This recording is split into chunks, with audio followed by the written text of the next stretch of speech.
বলিল অশ্বত্থ ধীরে, কোন দিকে যাবে বলো? তোমরা কোথায় যেতে চাও? এতদিন পাশাপাশি ছিলে, আহা ছিলে কত কাছে।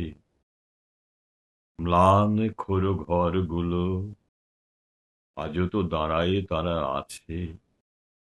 এই সব গৃহ মাঠ ছেড়ে দিয়ে কোন দিকে, কোন পথে ফের তোমরা যেতেছ চলে? পাই না কো টের, বোঁচকা বেঁধেছ ঢের, হলো নাই ভাঙা বাটি, ফুটো ঘটিটাও। আবার কোথায় যেতে চাও? ৫০ বছরও পাহায় হয়নি কো। এই তো সেদিন তোমাদের পিতামহ, বাবা, খুড়ো, জ্যাঠামহাশয়, আজও আহা তাহাদের কথা মনে হয়। এখানে মাঠের পাড়ে জমি কিনে, খোড়ো ঘর তুলে, এই দেশে, এই পথে, এই সব ঘাস, ধান, নিম, জামরুলে জীবনের ক্লান্তি, ক্ষুধা, আকাঙ্ক্ষার, বেদনার শুধেছিল ঋণ।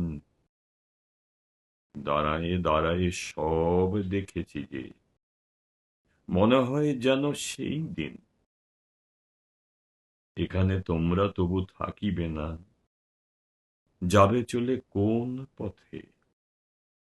সেই পথে আরো শান্তি, আরো বুঝি স্বাদ, আরো বুঝি জীবনের গভীর আস্বাদ।